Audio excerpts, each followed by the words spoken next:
رسول اللہ صلی اللہ علیہ وسلم کے دین پر چلنے کا اللہ نے ہمیں حکم دیا ہے۔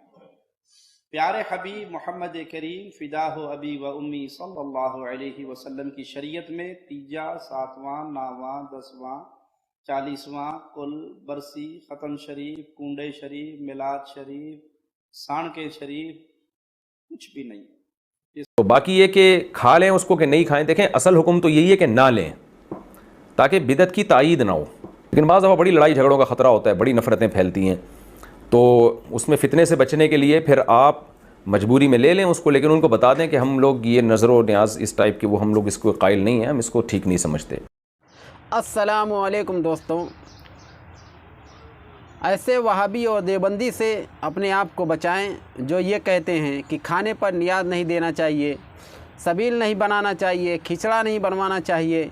ایسے وہابی اور دیوبندی سے اپنے آپ کو بچانا ہے تو یہ بیان ہمیں اور آپ کو سننا بے حد ضروری ہے۔ دوستوں، یہ وہابی اور دیوبندی عام لوگوں کے پاس جاتے ہیں اور انہیں اپنے جال میں پھنسا کر انہیں وہابی اور دیوبندی بناتے ہیں۔ دوستوں، اگر آپ سنی ہو تو ایسے بیانات کو سننا ہمارے اور آپ کے لیے بہت ضروری ہے، کیونکہ بہت سارے ایسے سنی ہیں جو یہ کہتے ہیں وہابی اور دیوبندی میں کوئی فرق نہیں، جیسے وہابی ویسے دیوبندی ویسے سنی سب برابر ہیں۔ دوستوں، ایسے بیان کو سنو گے تب ہمیں اور آپ کو معلومات حاصل ہوگی کہ وہابی اور دیوبندی میں کیا فرق ہے۔ عاشورہ کی مجلس آپ کیوں کرتے ہیں؟ نظر کرتے ہیں، سبیل لگاتے ہیں، پانی پلاتے ہیں، یہ سب چیزیں کیوں ہیں؟ حدیث پاک میں عرض کر رہا ہوں، اللہ کے حبیب صلی اللہ علیہ وسلم نے فرمایا عند ذکر الصالحین تنزل الرحمت، جب صالحین کا ذکر ہوتا ہے تو رحمتیں اترتی ہیں۔ تو ہم تو صالحین کے امام کا ذکر کر رہے ہیں، جہاں ساری صالحیت ختم ہوتی ہے اس امام حسین کا ہم ذکر کر رہے ہیں، تو رحمتیں تو اترنی، تو ہمارے ذکر کے لیے کوئی دقت کی بات نہیں۔ ہاں، بعض لوگ کہا کہ آپ لوگوں کے پاس عرسوں کی کمی نہیں ہے، ارے محرم آیا تو حسین کا ذکر، سفر آیا تو اعلیٰ حضرت کا ذکر، ربیع الاول آیا تو میلاد کا ذکر، ربیع الاخر آئے تو غوث کا ذکر، رجب آئے تو غریب نواز کا ذکر، اتنا کیا ہے؟ ہر مہینے کوئی نہ کوئی بزرگ ہوتے ہیں کیا؟ میں کہتا ہوں الحمدللہ 307 نہیں 365 دن ہر دن ہمارے پاس بزرگ ہے۔ افسوس تو تمہاری قسمت پر ہے کہ پورے سال ایک بھی بزرگ تمہارے پاس نہیں آتا۔ ہم جتنے اولیاء اور بزرگوں کے ذکر کرتے ہیں، اے میرے عزیز، ان کے ذکر سے ہوتا کیا ہے؟ ارے مرجھائے ہوئے دل پھر سے تازہ ہو جاتے ہیں، جو غریب ہیں، جو مشکلات میں پھنسے ہوئے ہیں، ان کو صبر سیکھنے کو مل جاتا ہے۔ ہاں، غوث پاک کے تذکرے جب ہم کرتے ہیں تو کتنے لوگ گناہوں سے توبہ کرتے ہیں۔ کیا یہ اصلاح نہیں ہے؟ لوگ عرسوں کے کیوں مخالف ہیں؟ کیوں بزرگوں کے ذکر سے مخالفت کرتے ہو؟ خیر، افسوس تمہارے اوپر ہے۔ سبیل، کھچڑے، نظر، نیاز، یہ معاملہ محرم کی مجلسیں، دیکھیں نیت پر ہے، ساری چیزیں نیت پر ہے، نظر و نیاز، کھچڑے، سبیل وغیرہ یہ ساری چیزیں نیت پر ہیں۔ ہم یہاں پر نیت یہ کرتے ہیں کہ پانی پلانا ثواب کا کام ہے، میرے آقا صلی اللہ علیہ وسلم نے فرمایا۔ کسی صاحب نے ہم سے کہا، وہ دوسری جماعت کے ہوں گے، کہا کہ آپ یہ کیوں نہیں بتاتے کہ عاشورہ کے دن روزہ رکھنا ثواب ہے؟ کہا آپ نے سنا ہی نہیں، ہم تو بہت پہلے سے اعلان کرتے ہیں، ہم تو اعلان کرتے ہیں اور ہم خود بھی روزہ رکھنے کی کوشش کرتے ہیں۔ میاں، ہم یہ نہیں کہہ رہے کہ پانی پینا ثواب ہے، پانی پلانا ثواب ہے۔ ہم یہ کہاں کہہ رہے ہیں؟ آپ روزہ رکھو اور جو روزہ نہیں ہے اسے پلاؤ۔ کیا روزہ یہ فرض ہے عاشورہ کا؟ روزہ فرض ہے؟ ارے رمضان کا روزہ بھی مسافر پر معاف ہو سکتا ہے، وہ چھوڑ سکتا ہے، بعد میں رکھ سکتا ہے، تو یہ تو نفل روزہ ہے۔ ہم تو یہ آپ سے کہیں گے کتنے تو لوگ مسافر ہوتے ہیں، آتے جاتے ہیں، ان کو پانی پلاؤ، ثواب کا کام ہے، ثواب کا کام ہے۔ شربت پلانا، پانی پلانا یہ کوئی بھی ناجائز کام نہیں۔ ہاں، کچھ ناجائز چیزیں میں ذکر کروں گا، نظر و نیاز کرنا یا کھچڑا پکانا۔ کچھ لوگ یہ کہتے ہیں کہ امام حسین کو پانی اور کھانا بھی نہیں ملاتا، اور یہ سنی بڑے بڑے کھچڑے بناتے ہیں محرم۔ یہاں بھی تم بیوقوفی کرتے ہو، ہم کھچڑا امام حسین کا نہیں ہے، یہ اس کی تاریخ الگ ہے۔ سیدنا نوح علیہ السلام، ان کی کشتی جب کنارے لگی تھی کئی دنوں کے بعد، جو طوفان ختم ہوا، سیدنا نوح علیہ السلام شکرانے میں جب اترے تو لوگوں سے کہا جس کے پاس جو ہے سب لاؤ، کھانا تو بنائیں۔ جس کے پاس جو جو اناج تھا سب لا کر کے دیا, وہ سب ملا کر کے بنایا اور سب کو کھلایا.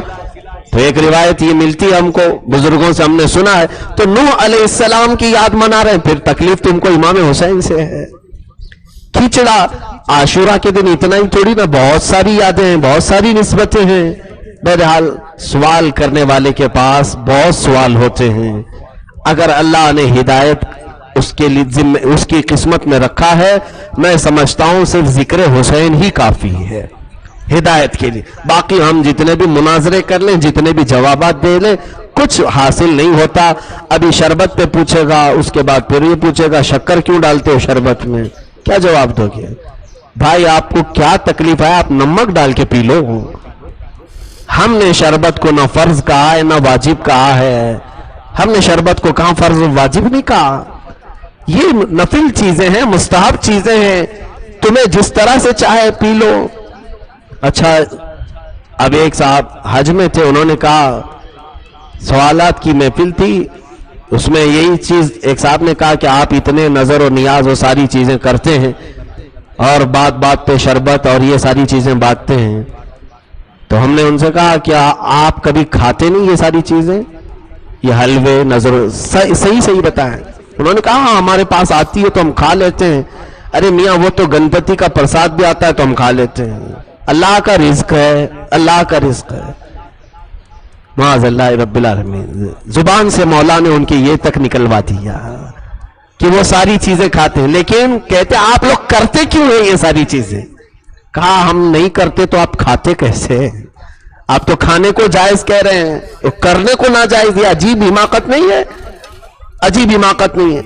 دلیل مجھے بتاؤ کہ اس میں ناجائز ہونے والی کیا صورت ہے, ناجائز ہونے والی کیا صورت ہے؟ کہا دیکھیں, انہوں نے ہمیں ٹھنڈے دل سے سمجھایا, اس طرح کا پانی رکھنا, شربت رکھنا اور اس پر فاتحہ پڑھنا, یہ ساری چیزیں تو کہیں اسلام میں ہے ہی نہیں. یہ کیا کرتے ہیں آپ؟ یہ سب کافروں سے مشرکوں سے ملتی جلتی ہوئی چیزیں ہیں. وہ بھی اس طرح سے اگربتی رکھتے ہیں اور اتار چڑھاؤ کرتے ہیں. کہا تمہیں بہت بڑا شبہ ہو گیا ہے, بہت زیادہ. یہ شبہ کا لقوہ مارا ہے. وجہ یہ ہے کہ تمہیں فرق نہیں سمجھ میں آ رہا ہے. یہاں قرآن پڑھا جا رہا ہے, یہاں قرآن پڑھا جا رہا ہے, اور یہ تمام چیزیں رکھ کر کے ہم صرف یہ سمجھتے ہیں اللہ کا قرب حاصل کریں, اور وہاں وہ مٹھائیاں اور کھانے پانی رکھ کر, اگربتی رکھ کر, وہ مورتیوں کا قرب حاصل کرنا چاہتے ہیں. وہ مورتیوں کا قرب حاصل کرنا چاہتے ہیں, ان کے قریب ہونا چاہتے ہیں. ہم مولا کا قرب حاصل کرنا چاہتے ہیں. کیا فرق نہیں ہے اس میں؟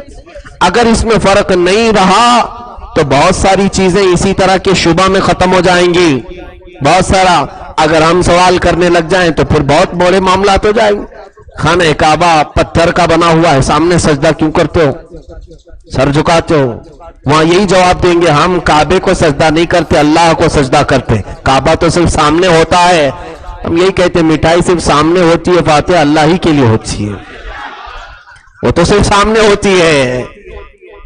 مٹھائی وغیرہ سب سامنے, رزق رکھا جاتا ہے. یہ سارا جو عمل ہوتا ہے یہ اللہ کے لیے ہوتا ہے. میرے عزیزوں, بہکانے کے لیے بہت ساری باتیں یہ کرتے ہیں, سبیل, نظر, نیاز, یہ تمام چیزیں.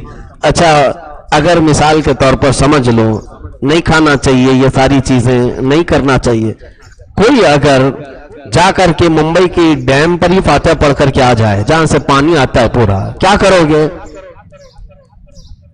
کیا کرو گے؟ نہ پانی ناجائز ہو جائے گا, حرام ہو جائے گا. چلو ہم فاتحہ نہیں پڑھے, کسی نے اگر دوسرے مذہب والے نے کہا کہ ہم اتار دیتے ہیں اپنے بتوں سے, تو کیا وہ پانی ہمارے لیے ناجائز ہو جائے گا؟